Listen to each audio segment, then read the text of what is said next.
Por que que a gente pode sentir emoções contraditórias em relação a uma mesma pessoa? E eu vou te explicar no vídeo de hoje como isso pode ser fundamental para você poder refletir sobre coisas como término de relacionamento. Segura aí. Eu sou Fred Matos, psicólogo clínico, autor do livro Maturidade Emocional e Relacionamento para Leigos. Eu queria compartilhar uma coisa com você, meio despenteado, porque eu acabei de acordar, coloquei uma camiseta para ir para academia, tô meio descabelado, mas estava lavando a louça, fiquei pensando, preciso falar sobre isso e vim gravar, senão eu perco o espírito da coisa toda. Lembrei disso por conta de uma paciente que eu estava atendendo, que ela falou o seguinte: eu estou me separando do meu marido e, e eu fiquei chateada, mesmo eu tendo tomado a decisão da separação, quando eu vi que ele já estava com outra pessoa. Achei bonitinha essa percepção dela, mas ela estava um pouco incomodada, talvez, com esse sentimento. Afinal de contas, ela tomou a decisão, né? Ela tomou a decisão, sabia porque estava tomando a decisão, não sentia mais atrações de nenhuma natureza pelo marido, e, no entanto, quando ele efetivamente saiu com outra pessoa, ela entendeu que estava sendo com outra pessoa, ela ficou chateada. E ela ficou estranha, né? Com aquela sensação de, poxa, por que que eu tô chateada? E isso é uma coisa muito curiosa que a gente ignora na nossa personalidade. Nós somos uma multidão. Isso quer dizer que você, nem eu, somos uma pessoa única, apesar de sermos. Isso quer dizer que o Fred, ao mesmo tempo, é um pai, psicólogo, ele é um filho, ele tem relações, ele tem identidades formadas em volta das muitas relações que a gente estabelece na nossa vida. Isso quer dizer que, numa mesma pessoa, existem muitos lados para onde a nossa identidade aponta, que às vezes podem ser contraditórios entre si. Vamos pegar o exemplo dela que eu comentei. Apesar de ela ser uma pessoa se separando, ela ainda tem uma identidade que é a esposa do marido. E tem uma identidade que é a mulher solteira.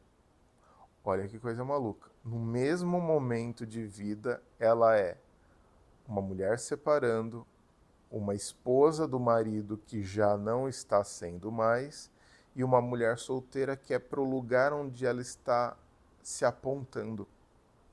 Essas três pessoas dentro dela anseiam e desejam coisas diferentes. A esposa do marido anseia estar com o marido, ficar com o marido, amar o marido, contemplar as necessidades em conjunto com esse marido. A mulher, se separando, deseja se libertar desse marido, sair das dinâmicas com esse marido, fazer coisas de outra natureza com esse né, com esse quase ex-marido, vamos dizer assim. Então, sabe, deixa ele pra lá, fazer as coisas dele, quero fazer as minhas. E a mulher solteira, ela quer viver o rolê dela. Ela quer viver os hobbies que ela tem, curtir o tempo que ela tem consigo mesma. Ela quer fazer coisas que ela talvez não fizesse se ainda tivesse casada, né? Por conta daqueles pequenos acordos que a gente faz, às vezes bons ou ruins no casamento, enfim. E ela tem essas três identidades competindo. Então, qual das identidades se incomodou com quase ex-marido, vai, com ex-marido saindo com outra pessoa? A esposa. Você vai falar assim, mas Fred, não faz sentido, porque ela quis se separar. Ela não devia mais ter esses sentimentos. Verdade. A ex-esposa não tem mais esses sentimentos.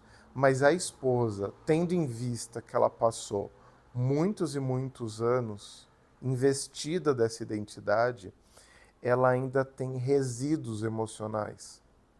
Ela tem ainda ela tem uma história própria, ela tem uma vontade própria. É quase como se ela tivesse um alienígena com forças e vontades próprias dentro de si. Isso explica, por exemplo, desculpa, gente. Isso explica porque muitas pessoas, mesmo depois de muitos anos separadas e não sentindo mais nada do ponto de vista amoroso, às vezes dão aquela espiada, vamos dizer assim, nas redes sociais do ex. Por quê? Porque às vezes é como se fosse algo daquela identidade residual que simplesmente quer certificar o que destino deu, se está feliz, se está infeliz. É quase como se fosse uma pirraça residual daquela identidade que nos resta. E aí uma coisa terrível que eu vou dizer para vocês. Brincam as pessoas que não existe ex-sogra, né? Não existe ex-nada, em termos emocionais. Em termos de dinâmica, de lógica que existe ex, um monte de coisa. Mas em termos emocionais, nós passamos conectados com todas aquelas pessoas que nós nos envolvemos de um jeito ou de outro, né? Logicamente que essas identidades elas surgem a partir de vinculações emocionais, né? Que cada pessoa que você saracoteou aí na sua vida você tem envolvimento, a menos que seja uma pessoa que você desenvolveu um crush mais profundo, vamos dizer assim. Então, aquele P amigo, aquela V amiga, né? Então, aquela pessoa desenvolveu um pouco mais de relação. Se você guarda algum tipo de idealização ou não, na verdade isso não tem a ver com isso. É que pensa. Se eu conheço Maria, existe um Fred Maria dentro de mim. Se eu conheço Joana, existe um Fred Joana que habita dentro de mim. Então, esse Fred Maria e esse Fred Joana, eles me habitam, eles estão dentro de mim. Eles são realistas? Eles têm a ver com a Maria, com a Joana da vida real? Provavelmente não. Mas nós temos essas identidades espectrais dentro da gente. Isso quer dizer que, em algum momento, esse Fred Maria, esse Fred Joana, eles podem se desentender. Eles podem causar emoções conflitantes. Isso quer dizer que aquela pessoa que você detesta porque um dia você já amou, sinto lhe dizer, você ama essa pessoa tanto quanto detesta. E pode ser que você deteste tanto quanto ame. Mas Fred, não. Eu não amo mais aquela pessoa, ela me magoou. É verdade. Atualmente, com tudo que aconteceu, com tudo que ela fez, você se defende, você se protege dela dentro daquele ódio que você sente. No entanto, há uma dimensão espectral dentro de você que a amou e, portanto, a ama. E é na terapia, por exemplo, que a gente vai trabalhar exatamente esse residual, eu pelo menos vou trabalhar, né? Esse residual emocional que a gente carrega dentro da gente. Esse espectral, essa identidade que de alguma maneira nos habita e que vai alimentar certos sentimentos que a gente não gostaria de ter. Que a pessoa fala assim, Fred, me ajuda a tirar esse ódio dentro de mim.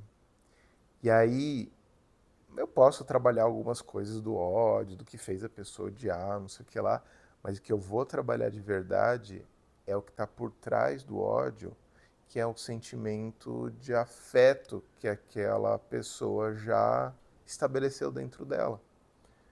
Porque assim, aqueles inimigos óbvios, eles não mexem com a gente, né? Ninguém se surpreende com um inimigo óbvio. Como uma pessoa que já de cara você não foi muito com a fuça da pessoa. O problema são aquelas pessoas que a gente já se envolveu, já amou, já sentiu coisas profundas. São essas que são as que nos surpreendem negativamente quando fazem alguma coisa triste. E é dialogando com essa identidade, com esse espectro emocional que ainda nos habita e que a gente não vai admitir para ninguém. Essa é a verdade. A gente não vai admitir para ninguém. Ninguém. A gente não vai falar para ninguém que ainda. A gente não vai falar nem pra gente mesmo. Então, se eu perguntar pra pessoa, você sente alguma coisa boa com essa pessoa? A pessoa vai dizer, de jeito nenhum. Mas o espectral da identidade dela tá lá, como um fantasma. Então, aquele fantasma que ama é o que alimenta normalmente o fantasma que odeia, que fica magoado. Então, quando a gente trabalha esse fantasma do que ama, a gente consegue liberar o fantasma que odeia e aí a gente seguir em frente e abraçar com carinho todas as relações que a gente teve, mesmo aquelas relações que foram difíceis, eventualmente tóxicas, eventualmente problemáticas. Então, é uma coisa difícil da gente mensurar, porque existem muitas dessas identidades, mas só quando a gente tem coragem de fazer esse diálogo com essa parte nossa, essa subpersonalidade que nos habita, que a gente consegue lidar melhor com aquilo. Eu falo, inclusive, isso no livro Maturidade Emocional, dou umas dicas, né, de como dialogar nesse sentido. Na terapia, a gente faz esse diálogo com essas subpersonalidades. É um trabalho bem legal. Mas é isso. O que você achou? Gostou da ideia? Foi bombástico? Ficou triste? Acontece. Muitas emoções e muitas identidades dentro de você. Se gostou, dá uma curtida, se inscreva no canal, compartilhe com as pessoas que você gosta. Eu tenho certeza que tem alguém que está precisando desse vídeo. Manda para essa pessoa e a gente se vê no próximo. Beijo, abraço, tchau, tchau.